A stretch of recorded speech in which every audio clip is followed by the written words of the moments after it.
Keanu Reeves, o herói silencioso que escondia um ódio secreto. Los Angeles, CA. A vida de Keanu Reeves. O ícone de Hollywood, conhecido por sua postura estoica e compaixão, tem sido um turbilhão de tragédias inimagináveis. Aos 3 anos, o desaparecimento do pai marcou o início de uma odisseia de perdas. Seu melhor amigo partiu aos 29, sua filha antes de nascer, e o amor de sua vida, vítima de um acidente de carro. Diante de cada golpe do destino, o ator manteve um silêncio comovente, perdoando, seguindo em frente. Mas havia uma ferida que jamais cicatrizou. Uma traição que corroía sua alma, tão profunda que levou 6 décadas para ele pronunciar o nome do culpado. Quando finalmente o fez, o mundo inteiro, inclusive seus amigos mais próximos, ficou estupefato. A pessoa que Keanu mais odiava não era quem ninguém esperava. Era alguém universalmente amado. Nascido em 2 de setembro de 1964 em Beirute, Líbano. Keanu veio ao mundo em uma cidade à beira do abismo. Uma década depois, a capital libanesa seria dilacerada por uma guerra civil de 15 anos.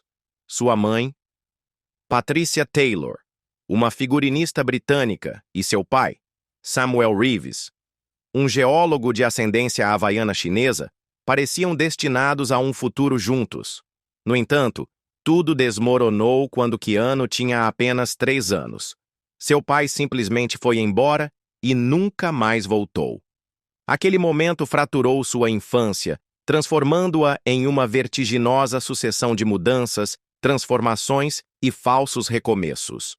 Aos 10 anos, o jovem Keanu já havia residido em 4 países diferentes, de Beirute para Sydney, depois Nova York e finalmente Toronto. Sem raízes, sem amizades duradouras, apenas um movimento incessante.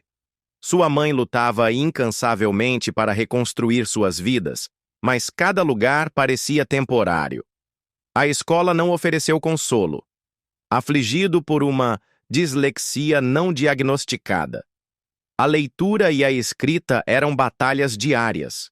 Entre 1979 e 1984, Keanu passou por 4 escolas diferentes: a Etobicoke School of the Arts, o De La Salle College, a A.Y. Jackson Secondary School e, em seguida, uma escola de artes cênicas.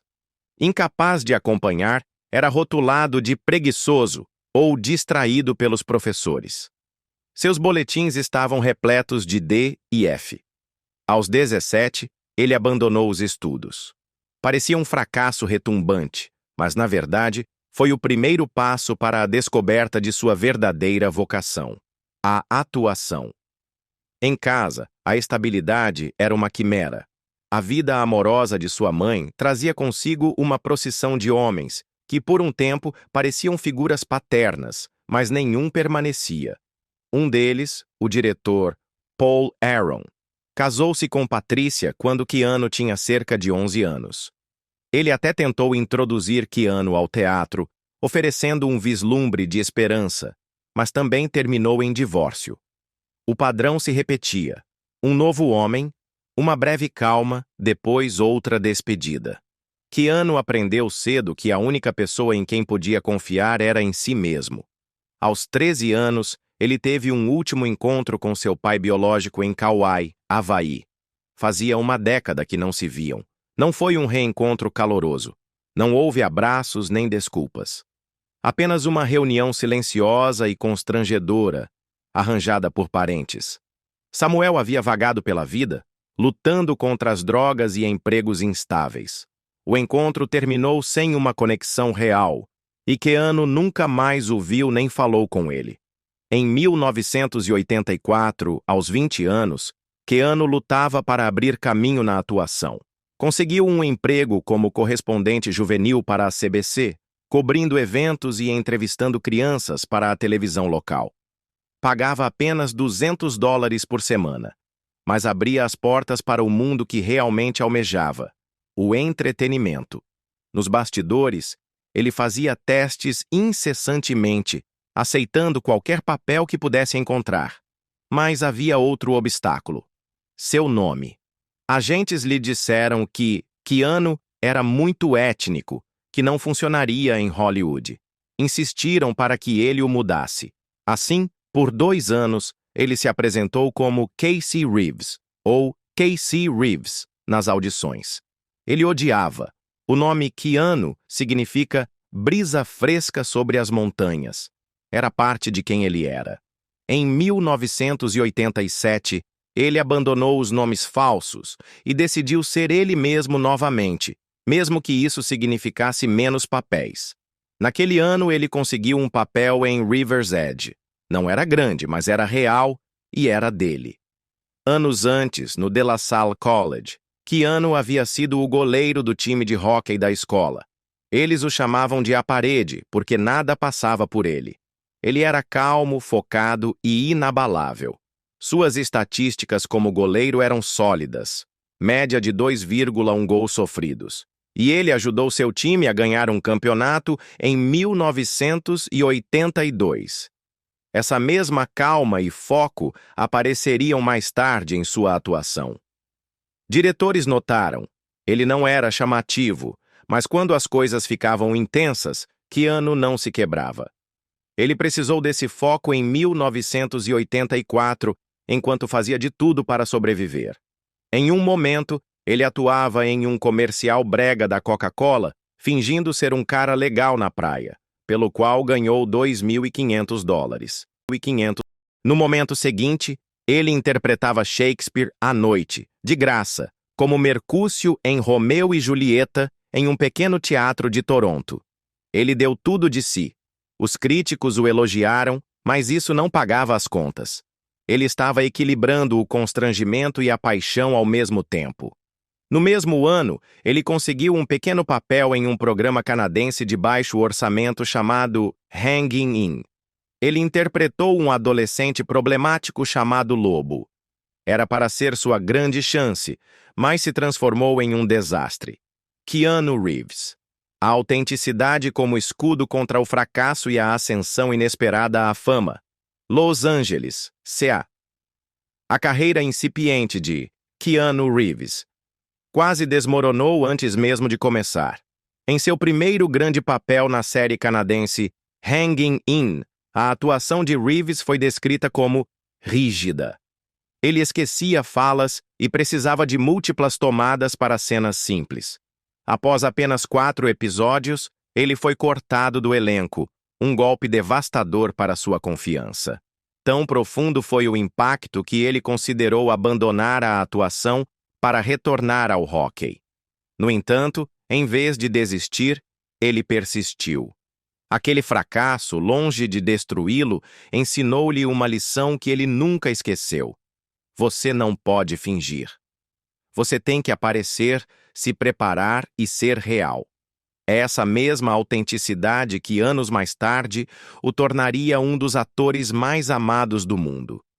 O verdadeiro salto de Reeves veio com um papel de destaque no sombrio e perturbador filme River's Edge, lançado em 1986. Baseado em um assassinato real que chocou uma pequena cidade da Califórnia em 1981, Reeves interpretou Matt, um adolescente quieto que precisava decidir se denunciaria seu amigo por matar a namorada. O filme não se conteve, expondo a apatia e a desconexão que podiam assolar os jovens. Para um primeiro grande papel, foi uma escolha arriscada, mas Keanu conseguiu. Os críticos elogiaram sua capacidade de se manter calmo e distante na tela, como um velho detetive de filme noir. Ele não gritava nem chorava. Em vez disso, transmitia uma emoção profunda apenas ao se conter. Esse controle se tornaria mais tarde sua marca registrada. O filme ganhou o prêmio de melhor filme no Independent Spirit Awards e colocou Keanu no mapa de Hollywood. A explosão inesperada. Bill and Ted transforma um rejeitado em estrela de comédia. Então veio algo que ninguém esperava. Em 1989, Bill and Ted's Excellent Adventure mudou tudo. O filme era barulhento, bobo e cheio de viagem no tempo.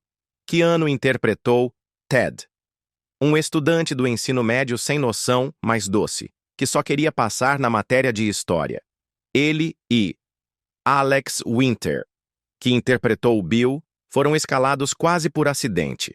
O roteiro original imaginava os personagens como metaleiros desajeitados, mas quando os roteiristas viram Keanu e Alex juntos, eles reescreveram os papéis. A dupla tinha uma química tão boa que se tornaram melhores amigos na vida real. O filme quase não aconteceu. O estúdio original faliu durante a produção, e outra empresa o salvou bem a tempo. Ninguém acreditou no sucesso. Até o diretor deixou a cidade no fim de semana de estreia com medo de que fosse um fracasso, mas o público amou. O filme, que custou 10 milhões de dólares, arrecadou 40 milhões de dólares nos cinemas. De repente, Keanu era uma estrela da comédia. As pessoas não paravam de citar o filme. Frases como "Sejam excelentes uns com os outros" e "Party on, dudes" festa, galera, tornaram-se parte da cultura popular. Ted era ingênuo, mas gentil, e Keanu o interpretou com total sinceridade, o que o tornou adorável. Logo, os críticos que antes o haviam ignorado começaram a prestar atenção. Eles perceberam que ele possuía algo raro. Ele era magnético na tela. O filme deu origem a uma sequência, um desenho animado, um programa de TV e até um serial matinal. Mais importante ainda, mostrou aos estúdios que Keanu podia carregar um filme. Isso mudou tudo. Um ator com profundidade, além da comédia e a busca por papéis sérios. Embora Bill and Ted o tenha tornado famoso, Keanu não se limitou apenas às comédias. Quase ao mesmo tempo, ele assumiu papéis sérios para provar sua versatilidade.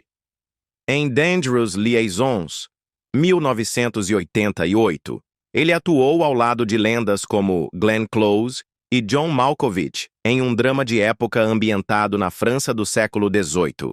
O filme, que custou 14 milhões de dólares, arrecadou 34 milhões e 700 mil dólares e foi indicado a 7 prêmios Oscar, incluindo Melhor Filme. Keanu interpretou um jovem professor de música preso em uma teia de mentiras e manipulação. Foi um enorme salto do papel de Ted e demonstrou que ele podia lidar com personagens complexos. Ele seguiu com Parenthood, 1989, um comovente drama de comédia dirigido por Ron Howard. Keanu interpretou um jovem problemático, mas doce, que namorava uma mãe solteira.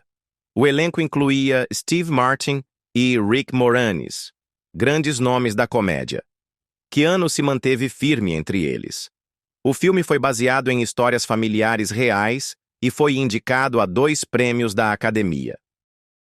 Ao escolher papéis inteligentes e sérios entre suas bem-sucedidas comédias, Keanu conquistou respeito em Hollywood.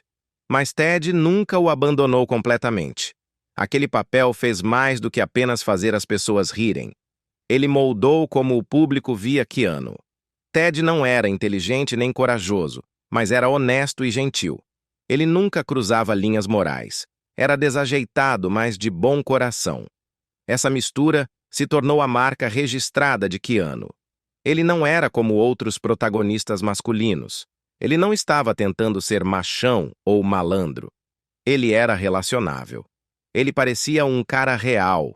E é por isso que as pessoas se conectaram com ele.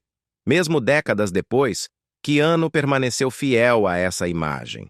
Quando ele retornou para Bill and Ted Face the Music, em 2020, ele se opôs a tornar os personagens sombrios ou com falhas.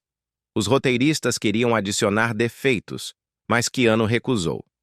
Eles não fariam isso. Ele insistiu. E ele estava certo. Ted e Bill ainda eram bobos e puros, mesmo como pais de meia-idade. Esse senso de decência não era apenas parte do papel, era parte de Keanu. O fenômeno Point Break.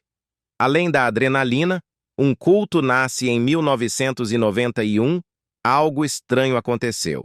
Um filme sobre ladrões de banco que surfavam se transformou em um clássico cult. Point Break não foi apenas mais um filme de ação. Estrelado por Keanu Reeves e Patrick Swayze, ele arrecadou mais de 83 milhões e 500 mil dólares com um orçamento de 24 milhões de dólares. Mas por trás da adrenalina, das ondas e dos tiroteios, havia algo mais. Algo que ninguém esperava. Point Break. O filme de ação que desafiou fronteiras e criou um ícone cultural.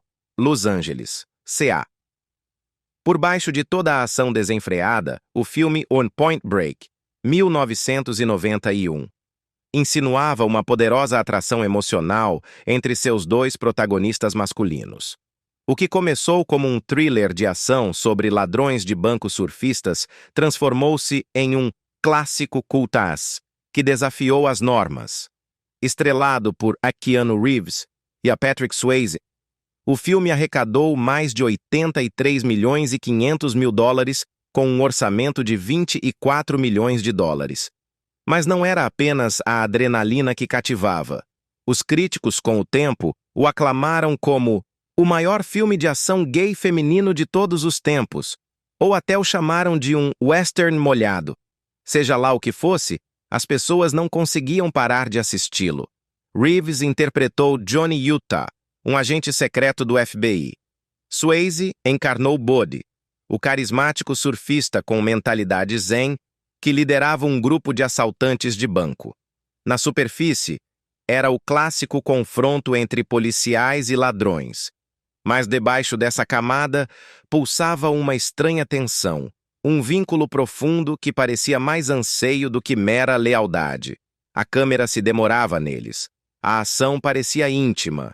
A amizade deles, para muitos, parecia um romance, e o público notou. Até o título Point Break, um termo de surf, parecia uma metáfora para o choque emocional entre dever e desejo. Anos mais tarde, a franquia Velozes e Furiosos pegaria emprestado o mesmo enredo, mas foi Point Break quem fez isso primeiro e com uma intensidade inegável. Uma virada ousada, Keanu Reeves e My Own Private Idaho. Naquele mesmo ano, Reeves deu uma guinada radical em sua carreira. Ele co-estrelou com o brilhante, mas tragicamente falecido, River Phoenix em My Own Private Idaho, 1991. Era uma história estranha e assombrosa sobre prostitutos masculinos. Phoenix interpretou Mike, um jovem prostituto narcoléptico em busca de um lar, enquanto Reeves encarnou Scott, um garoto rico que se jogava nas ruas antes de retornar à sua vida privilegiada. O filme, que custou apenas 2,5 milhões de dólares, arrecadou mais de 8 milhões de dólares e se tornou parte de um movimento conhecido como New Queer Cinema. Phoenix ganhou o prêmio de melhor ator em Veneza. Reeves surpreendeu a todos ao assumir um papel tão ousado. No auge de sua crescente fama, ele beijou outro homem na tela e nunca tentou justificar isso. O filme era poético, cru e dolorosamente belo. Misturava Shakespeare com a vida nas ruas, usando sequências de sonho e linhas do tempo quebradas. Não foi criado para ser um sucesso de bilheteria, mas para dizer algo, e o disse em alto e bom som sobre classe, identidade e sexualidade. Em 2024, a Biblioteca do Congresso o adicionou ao Registro Nacional de Filmes, tornando-o uma peça permanente da história cinematográfica. A dureza da crítica, dos elogios ao escrutínio implacável. Mas enquanto sua estrela ascendia, nem todos aplaudiam. Os críticos se voltaram contra ele. A revista Empire zombou, dizendo que ele entregava o mais próximo de uma atuação em sua carreira. A CNN afirmou que ele era vazio de talento. Sua entrega calma e espaçada e seu hábito de dizer uau, viraram motivo de piada. Os críticos acreditavam que ele estava conseguindo papéis que não merecia, que ainda não havia conquistado, e eles fizeram questão de que o mundo soubesse disso. O fenômeno Speed, a consolidação de um ator de bilheteria e uma decisão audaciosa. Então veio Speed, 1994. O estúdio entrou em pânico quando Reeves cortou seu cabelo comprido. Eles acharam que os fãs não o reconheceriam, mas o diretor Jan de Bont insistiu que era a decisão certa. A Fox quase atrasou as filmagens. O dinheiro acabou durante a produção. Algumas cenas foram mostradas a públicos de teste usando storyboards rudimentares, mas o público não se importou. Eles amaram. A Fox lhes deu mais dinheiro, elevando o orçamento para 30 milhões de dólares. O filme estreou em primeiro lugar, arrecadou 121 milhões de dólares nos Estados Unidos e 350 milhões de dólares em todo o mundo. Superou A Rocha e quase bateu Duro de Matar com Vingança. Reeves era oficialmente uma estrela de bilheteria, mas quando lhe ofereceram a sequência, ele disse não. Essa sequência, Speed 2, Cruise Control, fracassou espetacularmente, perdendo mais de 100 milhões de dólares. Reeves havia escapado de uma bala, mas nem todas as balas estavam na tela. O infame Drácula e o fantasma de uma amizade perdida. Em 1992, Reeves estrelou Drácula de Bram Stoker, dirigido pelo lendário Francis Ford Coppola. O filme parecia promissor no papel, um grande elenco, um grande orçamento, mas a tentativa de Reeves de um sotaque britânico o transformou em piada. Ele trabalhou com treinadores, praticou obsessivamente, mas o sotaque saiu rígido, desajeitado e estranho. Coppola disse mais tarde que Reeves se esforçou tanto, mas simplesmente não conseguiu relaxar. A atuação ficou infame. Aulas de atuação ainda a usam como exemplo de como não fazer um sotaque. Embora o filme tenha ido bem, aquele detalhe o assombrou. Mas nada afetou mais Reeves do que a perda de River Phoenix. Eles haviam se conhecido em 1990 durante as filmagens de Eu Te Amo pra Morrer e se conectaram instantaneamente. E quando My Own Private Idaho estava em processo de escalação, Phoenix quase recusou. Reeves não permitiu. Ele pulou em sua motocicleta e percorreu mais de 2.000 quilômetros de Toronto à Flórida para convencê-lo pessoalmente. Eu faço se você fizer, disse Phoenix a ele. E assim ambos fizeram. Esse tipo de lealdade não era normal em Hollywood. Então, na noite de Halloween de 1993, tudo mudou. Phoenix desabou do lado de fora do Viper Room após uma overdose de drogas. Ele morreu antes que a ajuda pudesse chegar. Ele tinha apenas 23 anos. Reeves estava no meio das filmagens de Speed. Sandra Bullock lembrou-se claramente. Ela disse que o viu lamentar em silêncio. Ele é muito reservado, ela disse, mas ele não conseguiu esconder isso. A dor o mudou. Era o tipo de tristeza da qual você não se recupera facilmente. O diretor Jan de Bont teve que reorganizar todo o cronograma de filmagens. Reeves estava muito abalado para atuar em alguns dias. Ele se tornou quieto, retraído. A Entertainment Weekly publicou um perfil intitulado Keanu Reeves, a próxima estrela de ação, mas dentro dele contava a história de um ator que carregava algo muito pesado. A sombra de River Phoenix, uma dor silenciosa que forjou o caráter de Keanu. Los Angeles. C.A. A atriz, Sandra Bullock, descreveu ter visto nos olhos de Keanu Reeves uma tristeza que nunca o abandonou. A morte de River Phoenix não foi o início das perdas para Reeves, mas o doloroso meio de um padrão. Ele já havia perdido o pai na adolescência. Já conhecia o abandono. Phoenix deveria ser diferente. Um melhor amigo, um irmão. Perdê-lo rachou algo no mais profundo. Reeves diria mais tarde que Phoenix estava cansado, vindo de filme após filme. Ele explicou: "É preciso muito", e se referia à mente e ao coração. Essa compreensão moldou a forma como Reeves viveria sua vida. Ele se afastou do barulhento Hollywood, tornando-se famoso por sua privacidade. O homem que uma vez atravessou o país de motocicleta para salvar um papel no cinema, agora se recusava a falar sobre Phoenix de forma alguma. Quando perguntado em entrevistas, Ele frequentemente parava no meio da frase. Ele é... a... swing, ele disse uma vez antes de parar. Ele sorriu e olhou para baixo. Foi isso. Ele nunca compartilha os detalhes. Nunca os discutirei, ele disse em outra ocasião. Eles são muito pessoais. Ele não usa a morte de Phoenix para chamar a atenção. Ele não explora o passado. Mas nesse silêncio, nessa recusa em explicar, você ouve o eco de algo que nunca sarou. Um tipo de lealdade que não se vê na maioria das estrelas. O desafio a Hollywood, Keanu rejeita Speed 2 e desencadeia a fúria da Fox. Keanu Reeves chocou Hollywood em 1997 quando recusou Speed 2, Cruise Control. O Speed original havia arrecadado 350 milhões de dólares, com um orçamento de 30 milhões de dólares. A Fox ofereceu milhões a Reeves para retornar como Jack Traven, mas ele precisou apenas de uma olhada no roteiro para dizer não. Sua razão? O filme era ambientado em um navio de cruzeiro. Chama-se Speed, e é em um navio de cruzeiro, ele teria dito. Navios de cruzeiro mal atingem 30 milhas por hora.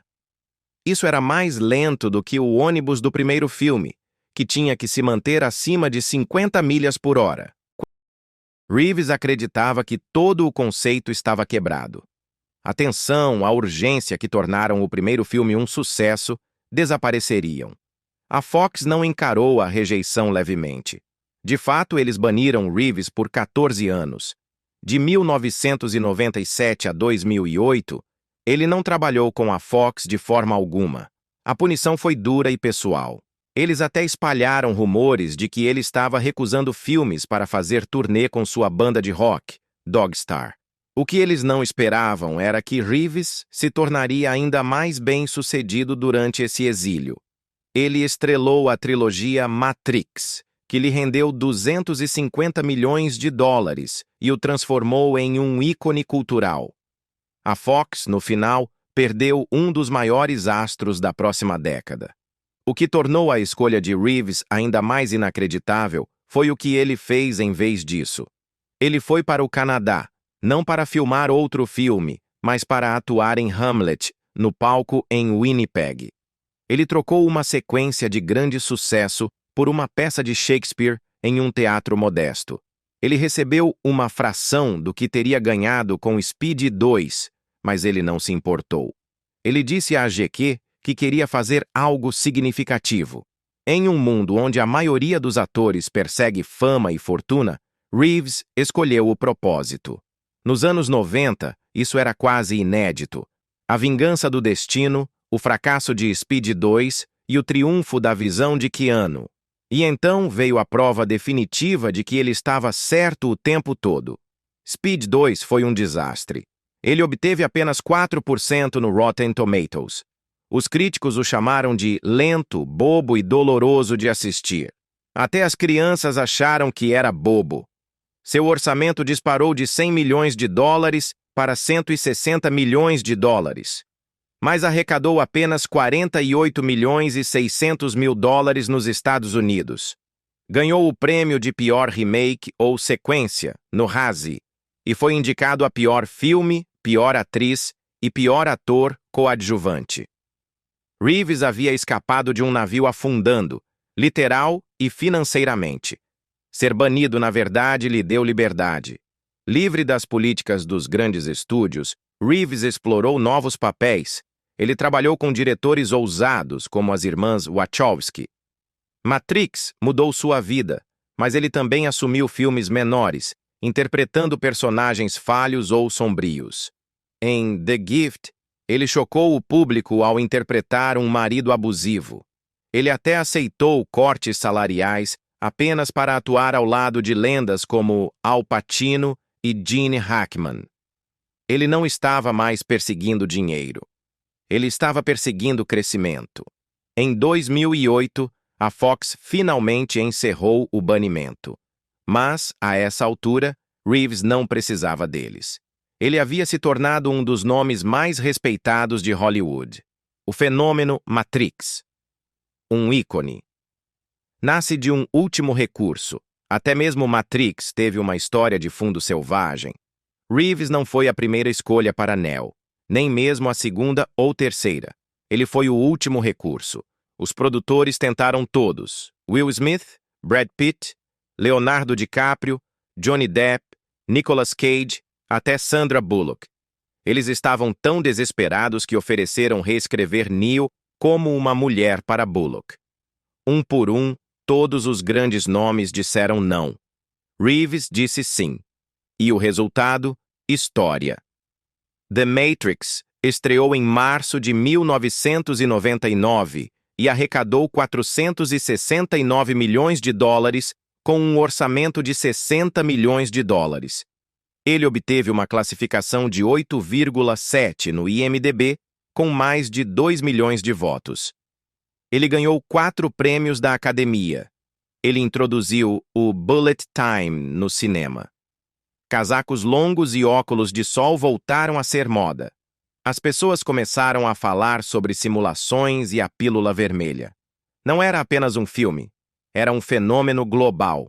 Mas mesmo Matrix teve suas batalhas. As Wachowskis tinham uma ideia profunda por trás do filme. No roteiro original, os humanos não eram baterias. Eles eram processadores em uma rede neural, um supercomputador vivo. A Batalha de Matrix. Quando Hollywood diluiu a profundidade pela simplicidade. Los Angeles, CA. Por trás do sucesso avassalador de The Matrix. Existia uma batalha silenciosa por sua alma.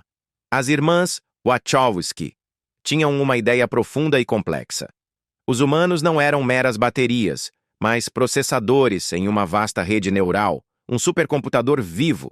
Era um conceito que prometia uma camada adicional de profundidade filosófica à já revolucionária narrativa. No entanto, o estúdio, temendo que as audiências não entendessem, impôs uma mudança drástica. Em vez de processadores, os humanos foram convertidos em pilhas de energia, uma simplificação que carecia de sentido científico real. Hollywood queria simplicidade, e como resultado, o filme perdeu uma camada de sua profunda visão. Alguns lamentam que perdemos a oportunidade de uma versão muito mais reflexiva e complexa da história. A queda dos deuses. O desencanto das sequências de Matrix. Então vieram as sequências. The Matrix Reloaded e na Revolutions.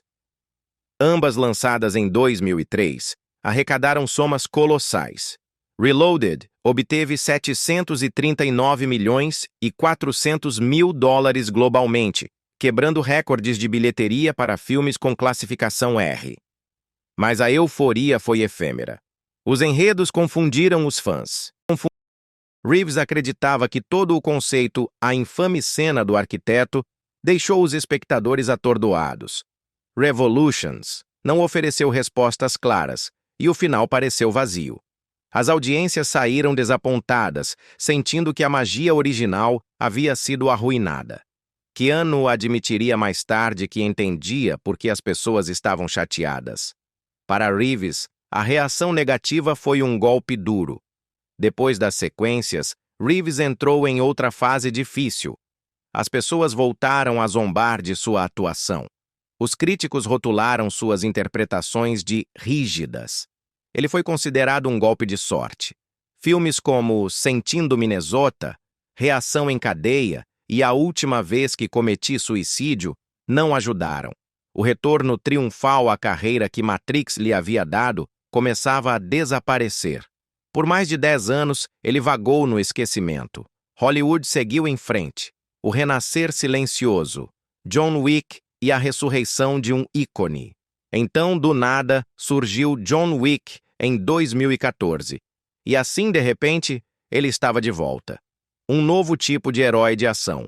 Silencioso, letal e excepcionalmente cool. O público o amou novamente. Reeves havia sobrevivido a cada reviravolta do destino. Rejeição, exílio, fracasso. Ele transformou tudo em combustível. Sua jornada não se tratava apenas de filmes. Tratava-se de permanecer fiel a quem ele era. Quando outros jogaram o jogo de Hollywood, ele se afastou. Quando os estúdios o colocaram na lista negra, ele encontrou novos caminhos. E quando o mundo desistiu dele, ele voltou mais forte. A traição íntima. Quando a confiança se quebra em Hollywood, Keanu Reeves nunca imaginou que seu maior arrependimento em Hollywood viria de alguém em quem ele um dia confiou. No ano 2000, logo após o sucesso massivo de The Matrix, ele de repente se viu preso a um filme que nunca havia concordado em fazer. Chamava-se The Watcher. No momento em que viu o contrato, algo parecia errado. Ele tinha certeza de que havia recusado, mas sua assinatura estava lá, legalmente vinculando-o ao projeto. Essa assinatura não era dele, foi forjada. E o que é pior, não foi obra de um estranho. Veio de alguém próximo, alguém dentro de seu próprio círculo, um amigo. Isso não foi um simples mal-entendido ou erro, foi planejado. Essa pessoa teve acesso aos seus documentos privados e usou esse acesso para prendê-lo em um filme que ele não queria fazer. Ao mesmo tempo, Keanu já estava lidando com uma profunda dor emocional em sua vida pessoal. Seu relacionamento com Jennifer Syme estava instável, e ela lutava com seus próprios problemas. Confrontado com essa traição, Keanu tinha duas escolhas: ir ao tribunal, lutar contra o contrato e deixar a batalha se arrastar publicamente, ou prosseguir discretamente e proteger sua paz. Ele escolheu a segunda opção.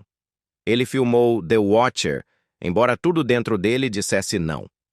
O filme foi um desastre. Arrecadou apenas 29 milhões e 100 mil dólares com um orçamento de 30 milhões de dólares. Os críticos o destruíram e o Rotten Tomatoes lhe deu um embaraçoso 11%. A atuação de Keanu parecia rígida e distante, compreensivelmente. Ele não queria estar lá. Mais tarde, ele o chamou de terrível e admitiu que foi um ponto baixo em sua carreira. A pessoa que forjou seu nome nunca foi revelada, mas depois disso, Keanu mudou a forma como lidava com tudo: contratos, amizades, confiança. Foi uma lição dolorosa sobre quão vulnerável até mesmo um ator de ponta pode ser quando as pessoas ao seu redor decidem tirar vantagem. A tragédia pessoal, luto, desespero e o adeus inesperado. Ao mesmo tempo, sua vida pessoal estava desmoronando. Em 1998, Keanu conheceu Jennifer Syme em uma festa de sua banda, Dogstar. Ela era jovem, tinha apenas 26 anos e trabalhava para o diretor David Lynch. A conexão deles foi instantânea. Eles se mudaram juntos rapidamente e, em um ano, Jennifer estava grávida de sua filha. Eles planejaram chamá-la de Ava Archer Syme Reeves. Mas na véspera de Natal de 1999, Jennifer entrou em trabalho de parto prematuro.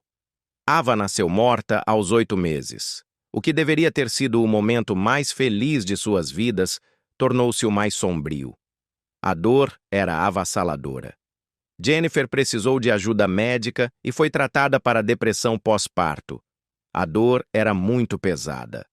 O relacionamento deles começou a desmoronar nas semanas após a morte de Ava. Keanu manteve distância, mas nunca realmente a deixou. Eles permaneceram próximos. Ele queria ajudá-la a sarar. Jennifer, no entanto, se voltou para festas e álcool. Ela entrou em uma espiral. E, no entanto, no início de 2001, eles haviam começado a se reconectar. Eles estavam tentando novamente. Em 1º de abril, eles até almoçaram juntos em São Francisco. No dia seguinte, ela se foi. Naquela noite, Jennifer foi a uma festa na casa de Marilyn Manson. Ela ficou bêbada e Manson pediu para alguém a levar para casa. Mas mais tarde naquela noite, por razões que ninguém compreende completamente, ela decidiu dirigir de volta sozinha. Ela bateu seu Jeep na Cahenga Boulevard. Ela não estava usando o cinto de segurança. Ela morreu no impacto. A noite fatídica. Um segredo sombrio e uma tragédia inevitável. Los Angeles, CA. Ela tinha apenas 28 anos. Na manhã seguinte, quando Keanu Reeves não conseguiu contatá-la, O ator ligou para o escritório do legista com um pressentimento arrepiante. Sua pergunta foi direta. Ela estava lá? A investigação do acidente desenterrou detalhes sombrios. Jennifer Syme tinha 2 medicamentos prescritos no carro e 2 notas de dólar enroladas com pó branco. Sua mãe revelou à polícia que Jennifer vinha lutando contra a depressão e a dor de um acidente de carro anterior. Além disso, 1 mês antes, ela havia perdido o avô. Toda essa dor se acumulou, criando uma tempestade perfeita. O processo judicial que sua mãe moveu contra Marilyn Manson não avançou, mas nada podia desfazer o que já havia acontecido. O exílio inesperado, Hollywood. Vira as costas para Keanu antes do renascimento. Por anos, Keanu permaneceu em silêncio. Sua carreira esfriou. Após o fenômeno Matrix, ele estrelou vários filmes que não conseguiram impacto. A Casa do Lago, O Dia em que a Terra Parou. Apenas o começo. Em 2014, Hollywood quase o havia descartado completamente. Ele tinha 50 anos, e as pessoas pensavam que seu tempo havia passado o retorno do assassino. John Wick reivindica um ícone silencioso. Então chegou John Wick em 2014. Ninguém esperava que fosse um sucesso. Ele teve um orçamento modesto, entre 20 e 30 milhões de dólares. A Lionsgate nem sequer comprou o filme até 2 meses antes de seu lançamento. Mas o filme explodiu, arrecadou 86 milhões de dólares. Os críticos o amaram. O papel se encaixava perfeitamente em Keanu, calmo, sereno, letal. O diretor e o roteirista construíram o personagem em torno dele. Eles mantiveram os diálogos curtos e focaram em sua presença imponente. Funcionou. As pessoas o viram sob uma nova luz. Aquele filme deu a Keanu sua segunda vida em Hollywood. Hoje, a franquia John Wick arrecadou mais de 1 bilhão de dólares. Espera-se que Keanu apareça em pelo menos mais 6 filmes como o personagem. Tornou-se o papel de maior sucesso de toda a sua carreira. O ataque inexplicável. Matthew Perry e a fúria silenciosa de um público leal. Mas nem todos viram seu sucesso com gentileza. Em 2022, Matthew Perry atacou inesperadamente Keanu em suas memórias. Ele questionou por que atores brilhantes como River Phoenix e Heath Ledger haviam morrido, enquanto Keanu Reeves ainda anda entre nós. Não foi uma piada. Perry dobrou a aposta e voltou a mencionar Keanu ao falar sobre a morte de Chris Farley. A reação do público foi instantânea e dura. Ninguém conseguia entender. Keanu nunca havia trabalhado com Perry ou feito nada a ele. Perry tentou se explicar dizendo que era um fã e que simplesmente havia escolhido um nome aleatório. Ninguém realmente acreditou. O ataque pareceu pessoal, amargo e completamente fora de lugar. Keanu não respondeu. Ele nunca o faz. Essa sempre foi sua maneira. Força silenciosa. Mesmo quando o mundo lhe lança o caos. Através de traições, desgosto, morte e insultos públicos, Keanu Reeves resistiu. Ele não revida. Ele não desmorona diante das câmeras. Ele apenas continua. Ele construiu uma carreira e um legado sobre a sobrevivência do que teria quebrado a maioria das pessoas.